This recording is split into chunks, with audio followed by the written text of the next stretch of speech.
My stuff's boring. Alright, here's Billy. Jeff,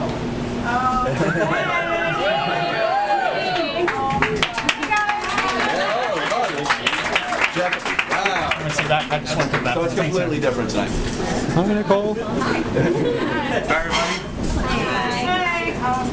Just want to come say hi. Have you said anything yet, or? No, not really. I mean, Gio came down and said that you were coming down. Right. I mean, if anybody has any questions,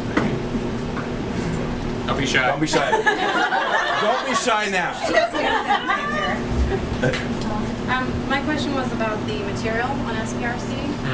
Is there a specific method to the order of releasing the songs, or is it more of an organic process as you go through the archives? Yeah, it's more of an organic process going through the archives. There's so much stuff, and unfortunately, to try to fulfill the contractual end of the EMI deal, that was the majority of our focus. We actually haven't had time to just go through all the other stuff and say, okay, now what would be fun to blank. I mean, it's just massive. Right. So we'll sit there and say, okay, this will be cool. Like, let's say, we found tapes like, I don't know, the band playing in '92, and all the tape says is Europe. So we know it's somewhere from the European tour '92. It's a board tape. The quality will be anywhere on a scale of 1 to 10 from a 5 to a 7. Okay? Now, what do we do with that? So we have to sort of strategize just in just musing, like, well, and something like that, we'll probably maybe put up little clips of the quality, and then maybe do kind of a la Kickstarter type program. Do you want to buy this? Who wants in? And then up to the amount of people who want to buy it, that'll be the edition. Maybe we'll print a few more to have our own copies, and that'll be that.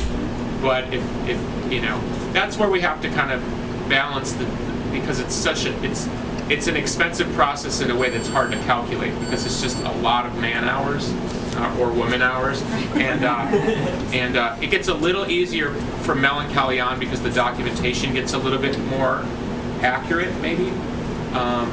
But even then, there's like almost, I think, every show of the Melancholy tour was recorded onto ADAT. Now we don't know the quality of the ADATs. Who's going to go through and listen to the quality of each concert? How do we pick a concert to release? Do we go to somebody like Frank Quinto and say, okay, what's the legendary show, and start there? Don't know. And so, and don't forget, next year we have to release Pisces, the pre-Gish demos. So Pisces with an extra disc, the pre-Gish demos, and the pre-Gish demos has a concert part of it. I don't know if the Pisces will have a DVD. We don't know that yet.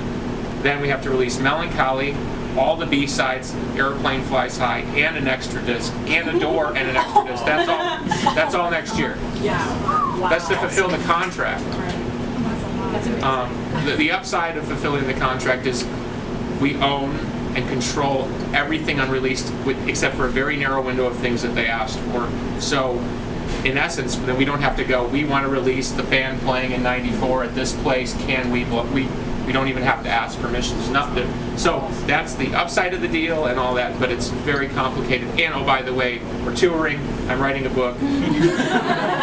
And we just finished a new album, and we have to promote the new album. So this is so it's difficult, because in the past when I've kind of gone to the fan community and said, we need your support on this, I got a lot of like, fuck you, basically. Don't ask us to do that. So, Carrie's very good at sort of maybe interfacing better with the fans than I do, but at the end of the day, the fans are going to just determine the success of the, let's call it the additional end of the releases, because if they're supportive, more begets more. Right. Because it's not, at the end of the day, it's really not a money-making venture, but it's hard to explain that to somebody who goes, what do I have to pay $27.50 for this? Well, if you don't, then it won't come out. It's going to be one of those types of things. So it's really essential, I think, for the core fan community to help spread the message to make it a sustainable business. Because at the end of the day, I can make more money in 1 week playing shows than I can just doing this.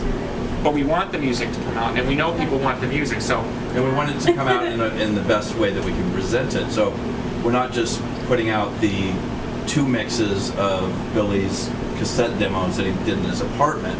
We're actually remixing those songs and bring them, to present them in the best light as possible. So it is a lot, it's a lot of work for each song. Anybody else? Yeah. What is stuff that you might want to release? What's that? What is that narrow margin of songs that won't let you release? No. There's a narrow margin of stuff we don't own to control. It's hard to define what what is it? We can put out whatever we want. There's no prohibition at all. It's just the process by which it's released. That's all. I know you're a vinyl nut too, like I am, and this is covered by Carrie later. I don't want to waste your time, but do you guys have aspirations to put everything on vinyl, 180 gram? We all the core releases will come out. So all the albums. But as far as putting out the extra disc of material, that's I think it really kind of come down to the fan community of how bad people really want it. Well, you want it, but does the soccer mom in Iowa want it? And look, there's not enough time for us to sell it to them. They have to be able to go somewhere and look and see, wow, this is great, we're happy. And that's where the thin line's going to come between fan community self-generating the positive energy out to help make this a sustainable business. And if they don't, well, we can't run it as a sustainable business, and the fans' interest beyond this room will determine the length and scope. Personally, I like to release everything. Like one project we have in mind, which you may have heard me talk, is we've got about 4 to 6-ish hours of making of Siamese Dream tapes. Okay, so it'll be like, and there's stuff I've forgotten about. So it'll be like the band playing Hummer in the studio, kind of acoustic-ish live, sorta with the arrangement. Not amazing. Not something we can go to the general public and say, buy this, which is why it's not on the B-disc. But we might be able to do something where we say, okay, for X amount of dollars, you can get all the making of Siamese Dream stuff we have, everything, including the band playing Sweet Home Alabama when we're bored. Right? Right? Yeah. Not just joking around, but you get, we listen to this stuff and it's like, we're like, oh yeah, remember blah, blah, blah. I was there and I don't remember, right? And we found stuff on the Soundworks tape, the 1-inch tape, that I don't remember recording. Either do I. The Frail and Bedazzled instrumental. Yeah. It was labeled as Kitty Cat. I listened to it. I'm like, Lucas was there. I'm like, Yeah. This is not Kitty Cat number 1. And this is Spectacular number 2. Yeah. And I don't remember recording it. Obviously, I did because it was on the same reel as the other stuff that's been released. So that's something you go, okay, well, we got to release that. But something like this, we're not going to put out the rough acoustic-ish version, the Hummer, to the mainstream public to get the bad review. Right. To have the asshole go, why'd you make me pay X dollars for this? So a project like that becomes a project. Here's the scope of it. Here's some clips. Here's what we need. We've talked about maybe I do an audio documentary to kind of go along with it, kind of explain what the things are, so you can kind of listen to sort of the process of the album being made. Yeah. And then it'll come down to like a Kickstarter model. Do you want this? And how many people are going to get it? If we have to sort of decide how long is it going to take, how many people do we have to put on it, mastering costs, everything, and then it becomes it's like the eco-sustainable concept is the same here. Can we sort of make sustainable? Is there enough interest to drive this project to make the next project? Right. If it becomes one project at a time, the stuff will never come out. Are these going to be wide open releases that you're going to see these at your local record stores, or are these? That's exactly what I'm saying. It can't be. It can't be. I'm saying the re-releases are, say, Gish, Siamese Dream. Oh yeah. No, you have to look at it like a pyramid, right? The top stuff, Gish remastered with an extra disc with the DVD. That's for like the soccer mom, and there's nothing wrong with that. And that's for the guy who stopped listening to grunge in '94. You know what I mean? But at the same time, we want the core fan community to like the releases, and we've tried to balance those forces. But everything beyond that is not for those people, generally speaking. Doesn't mean you won't draw them in. They'll have to hear about it, and then can you draw, for every 10 soccer moms in the world, can you draw 1 or 2 of them into a particular project that they might be interested in, like the making of Gish tapes? That's what helps it. For the fans that want to hear how a song got to be that song, the evolution of the song. That's stuff I love. What's the plan after Oceana? Are you going to go back to one song at a time, or do you think you'll just do that's too much in the future? We have to figure out how to get that album out first. So. Gotcha. But that is part of Tear Garden, right? Like, those songs will be like up to 21. I want to know about your book. When's that coming out? Hopefully into next year. Yeah. The re-releases, they're supposed to be like more produced, like from a technical standpoint. Are these going to be like more produced to a point where you should buy a digital copy of it versus a CD, where like the CD can't compress as much data? Is there anything like that going on? Or no matter what format you get? Carrie, can we speak more of the specifics? For the reissues? Yes. Yeah, available tomorrow on the Record Club will be a pre-order for 24-bit 96K files. But those are going to sound better than like the CD, though. Absolutely. They sound so much better. I mean, there's no comparison. It's mind-boggling how good those files sound. Yeah. I mean, we heard those for the first time. He did the transfers, and we sat in the studio and listened to them, and we were like, our jaw, you cannot believe the difference. It is the difference between two-dimensional and three-dimensional sound. It is. Yeah. Bob Ludwig, who did the mastering, sent me a letter saying, every once in a while I sit back and listen to an album and I can't believe how good it sounds. And that's what he wrote that for Siamese Dream. It is. I hadn't heard it like that since we finished the album. So figure I haven't had this experience for 18 years. And I'm used to hearing the CD copy or the radio or whatever, right? And we listened to that and I was like, wow. I mean, I don't have that reaction much, you know what I mean? Because you get used to the CD compression. It's sort of just it is the way that it is. There's nothing that you can do about it.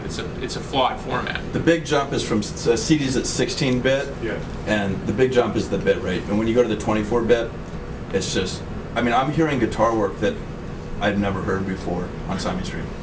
And brought in Joe Shanahan, who owns the Metro, which is basically the nightclub where the Pumpkins started, who knows that record inside and out. And he's just like, I'm hearing guitar work that I've never heard before. And I think it's a combination of the way that it was mastered in the 90s and then the way it was presented on a CD. That information just gets lost. Yeah. It's just such a difference. Like, I mean, you know, I think you'll probably need it. You don't want to listen to it on your laptop speakers, put it that way. If you're going to do it, get some decent speakers. And we've also discussed releasing every mix from Gish, every mix from Siamese Dream. So, you know, like the example I use, I don't know how many mixes there are of some, there might be 6 or 7. We'll offer all of those at 24-bit 96K. So not only that, you'll be able to listen to the mixing process, or you might listen to the first mix and think, okay, it's not tremendously different, but you do hear things differently. I'm the type of person who wants to hear that stuff because I want to learn and peer inside that. It's not for everybody, but there is a level of fan who's going to want to be able to experience the making of process, just like when you watch behind the scenes on a movie or something. It's the same. It's the audio equivalent of. So is that going to get direct? Are you distribute that as a direct download, or is it going to be through iTunes and sources like that? No, it'd be direct probably from us. I'd say probably all that would be through the record club. Okay. Yeah. Most of those iTunes, they don't have the facilities, as far as I know, to distribute materials Yeah. like that. All right. We really feel we're changing the model Yes. because we are trying to sort of say, look, we have a higher quality. We know there are people out there who want that, but can we find a sort of a happy marriage there? It's you know, look, the record business, which I've been in and out of for 23 years or something, it's based on an exploitative model. Once the Beatles made the album a popular format, it was about exploitation, and even before that. So, you know, how do we create a sustainable model that doesn't feel at the end of the day like you want to take a shower? That's the really difficult thing. And then on top of that, then we have generations that have already convinced themselves that music is worthless and isn't worth paying for. So it's balancing all of these things and saying, okay, here's something of value, but how do you assign that value? You know, what does somebody want to pay for, say, the making of Siamese Dream tapes? Is there something we can do to add value, or does it not really matter? Those are difficult questions to grapple with, because it's sort of like, lack of a better word, it's like mining. You know, how deep do you want to go in the mine? And we've got like crazy. I found, for example, just to give you a little insight, every once in a while we'll find a tape, right, unlabeled, and somebody in the archival transfer end of our world will come and say, what the hell is this? I found a tape where it's me playing a piano. It's obviously Siamese Dream era. 2 songs I don't recognize at all, one of which sounds like it could have been an amazing song. And it's very rough, but just the raw idea is amazing. I mean, I was like, holy shit, that's pretty cool. Why didn't I finish that? Then the tape rolls on, and it's me arguing with my wife. Okay? seriously. I probably didn't realize the tape. So for some reason we have this. Right? Now, you don't want to hear me argue with my wife. But the point is it's like, you know, you find stuff like this and you're like, when was this? What is this? What is happening? It's because it's so far, and it was obviously just a moment in time. How do you turn that into something? Now, not the argument, but the, like I thought, well, maybe it might be cool, I'll finish the song. You know? So then you can hear this unfinished song that meets 1992 meets 2012. When do I have time to do that? Is there a model by which it's even worth doing that? That's all stuff we talk about all the time. It's like finishing a story, right? Like rewriting your old diary or something. I would love to have time to do all that stuff. But What are some of the ways your hardcore bands that want to hear like the behind the scene process can help make it easier for you as a musician to get that stuff out? I don't think there's anything anybody can do, honestly. I mean, we've talked about everything from kind of getting like almost like a fan panel to advise, to help, but we're a really small world at the end of the day. These meetings have been very helpful, I think, you know, to get the opinion of what the fans think is valuable or not. And it seems like a lot of, in these meetings, a lot of people are really looking for sort of high-end merchandise, photo albums, high-quality audio. Seems to keep coming up. How many people buy vinyl? Just curious. Really? How many people have record players? Sometimes the mix is different. Yeah. What is the level of like success that you need to kind of put all those the extra reissues out? Like, if you could compare to like kind of the first two kind of albums of Tear Garden or Where Your Expectations is for Oceana, like how much of a base do you guys need to support this?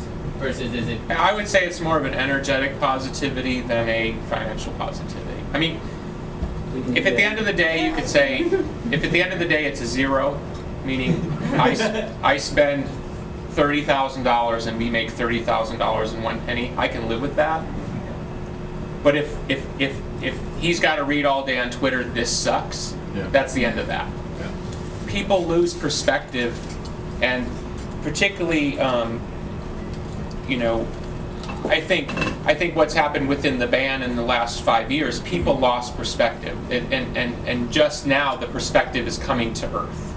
Now, it helps with an increase in the quality of the band's play and the increase in the music, but I still say go back 3 years, 4 years, people lost perspective. It's not, people say, well, it's 1994. Well, you don't have MTV, you don't have, you know, right? So it's the same thing. You can help, everybody being the general you can help create a new model that will help actually change the record business. We've done stuff already that people are calling us from other parts of the business and go, how the fuck did you do that? Because they'd already decided there was no money there and/or positive energy. We have the ability to actually transform the record business into something that's way cooler and way less fan exploitative. Yeah. But the expectations have to be in line with reality. But is there something, like you guys have talked about sometimes you want to hear like the stuff that makes the good stuff. So if there's a bad mix of Soma that, you know, isn't that good or might not be that popular, is it still okay to release it because it helps show, well, here's No, how you got to that's what I'm the saying. We want to do that. Okay. But if somebody's gonna, like, if you say, look, let's use that as a model, because I think that's a no-brainer model. Okay, you as a fan could buy all the mixes of Siamese Dream, every Alan, Butch, and Billy mix from Siamese Dream. Let's say there's 60 total mixes, I don't even know. And let's say the cost is $75, which isn't cheap, okay? I as a consumer would have to think about it for 2 seconds, right? Let's say you're gonna go ahead and get it, and you get the 24-bit 90, you're getting the maximal fidelity, okay? And you listen 5 mixes in and you go, you know what? This isn't what I thought it was. If you go on the internet and go, this fucking sucks, I got ripped off, this should have been $10, well, you were warned. Right. You know, we'll do everything in our power, but if people lose perspective, and the thing I've really noticed in the fan community that I think has changed a lot recently is, when somebody goes, hey, this fucking sucks, this is bullshit, other people need to step forward and go, wait a second, did you think about this? Did you consider this? Or blah, blah, blah. That's where the fan community sort of needs to sort of balance out the arguments. At the end of the day, somebody feels ripped off, you can't make them not feel ripped off, but you can lend some perspective to the argument. Oftentimes what we see on the internet is the negative voice doesn't get challenged with the positive reality. Not the ass-kissing reality, the positive reality of like, well, wait a second, you know what I mean? Everybody said they wanted this, there it is. Now that's a no-brainer, but when you get into the, like, you know, the band rehearsing, I've got probably, I don't know, I'm guessing, 10, 20 hours of the band rehearsing before we ever record a note. Let's say we decide to put all that out. Now we try to find a nice price. Let's say it was $5 to listen to a Smashing Pumpkins rehearsal or something, right? If you're on the internet and you're bitching up, this is the worst thing I've ever heard, I can't believe it's from a boombox, somebody needs to go, wait, it was $5. It wasn't 50.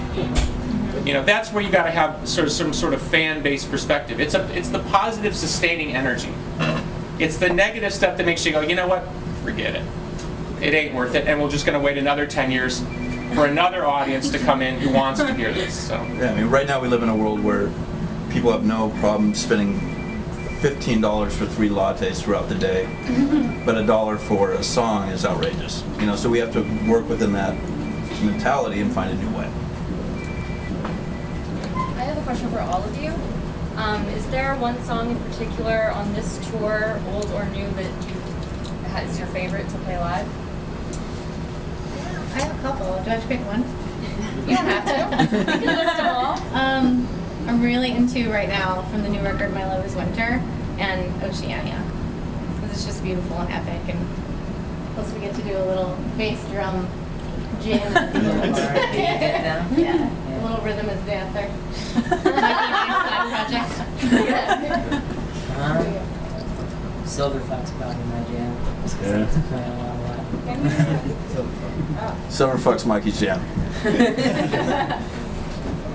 That's my 43rd show, and I'd like to go to more, but you guys keep playing the same songs every show, which kind of sucks. I would like to go to like all of them on the East Coast, but I don't find the value in saying the same thing 4 times. Why did you guys switch to that model after being so awesome in 2007? Because it didn't work. And to elaborate on that, there was a time where the Smashing Pumpkins is a business, right? I was willing to have 40% of the people leave the hall pissed off, angry, where the other 60% would walk out and say that was the most amazing show I'd ever seen. Okay, there was a time that worked, and we came back thinking we could still run that model. It doesn't work anymore.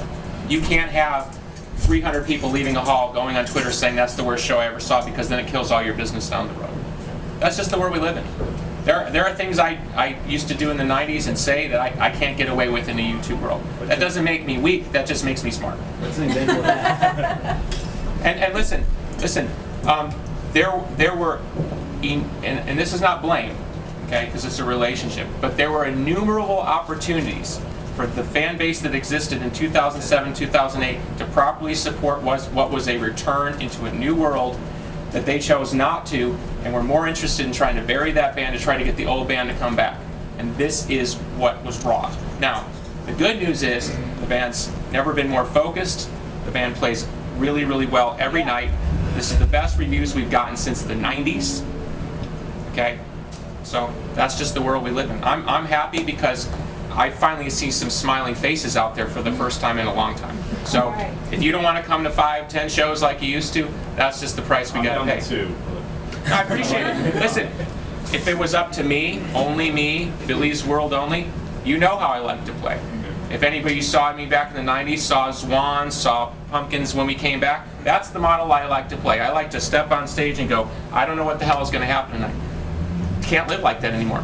Is there a way you guys can put on a special show for us? And listen, and I say this respectfully, that is the exact attitude that created that. There is no us anymore. That fan community had the chance to create the us, and they blew it. Not me. I did the same thing I'd always fucking done. I acted the same fucking way. I did the same thing I wanted to do. And that fan community said, you're not playing all the Siamese Dream. We didn't play all the Siamese Dream back in the day. When did somebody hit their head and suddenly decide that I was going to be a different guy because you didn't like my new music? So the us doesn't exist anymore. The us is everybody. The 15-year-old kid that's coming and the fan that's seen 47 shows. That's it. That's the us now. You've been big on writing books lately, and just from reading your WordPress blog a couple years ago, I thought it was an absolutely amazing piece. Yes. And my wife, who really is a Smashing Pumpkins fan, I coerced her into reading it, and she even said that it was one of the most amazing pieces of literary work she's ever heard.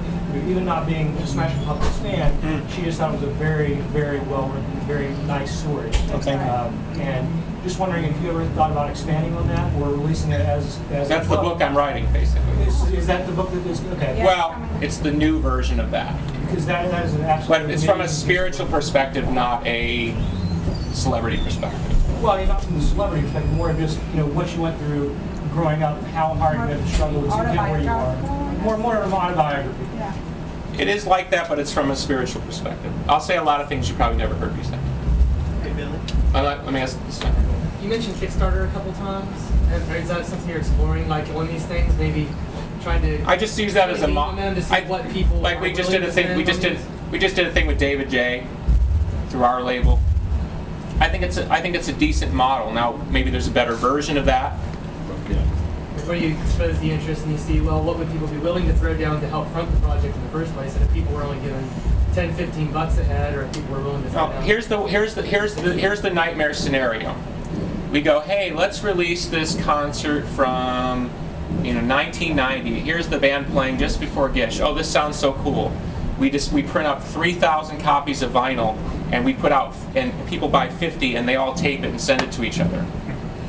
And I gotta turn around to my business partners, who are still in essence the old Smashing Pumpkins, and go, yeah, we just took a $37,000 loss on that project. We have to know what the demand is before we can produce it now. If it's any kind of physical product. That's why I say the Aren't you then essentially polling the community, said like, hey, we've got like a $5,000 or $10,000 goal we want to try to raise to fund the project to start. This is something that the core needs. Yeah, but it's not as simple as that. No, it's not as simple as that, because in essence, any profit goes back into the. Right. Like let's say we do a model where we only need $10,000 to make the cost back, but if we make $30,000, well then that 30 just goes to put out the next project. Right. So I'm saying that would be getting that core community to step up. By saying, hey, we need to raise some money to start this kind of thing. Yeah, but see, here's the thing. I don't need your money. No. It's an important distinction, because when I've tried to go to the fan community before and ask for money, it gets into like, oh, you haven't made enough fucking money off of me yet? You understand? It's not that. I don't need anybody's money. Is that why you went to the free model rather than the pay what you want like Radiohead did in the past? Well, don't go down that road. I seem to remember releasing a free album long before that. Yeah. No, my point is look, never before in the history of the record business has it been more about the relationship between artist and fan, and even fan sounds like a weird word to say these days. Supporter, right? Maybe that's a better word. Band, artist, and supporter, right? So we're looking to create new sustainable models by which you don't walk away and go, why the fuck am I getting ripped off? That's all. Because we need you to turn around and go, this is cool, I like this feels good. I like helping this as a business because I get to share it. There's a reward and benefit for it that benefits everybody. I like being part of a process. Not, hey, do you want this for $5? I'm tired of doing that. That's what the old business made me do. Please buy this. Right? It's like I've said to fans, if I gotta beg you to buy a $15 CD, I mean, really? I gotta beg you to buy a $15, like he said. It's like, I mean, it costs $20 to go eat at a restaurant. When it gets into the psychology where the fan or supporter can't see that distinction anymore,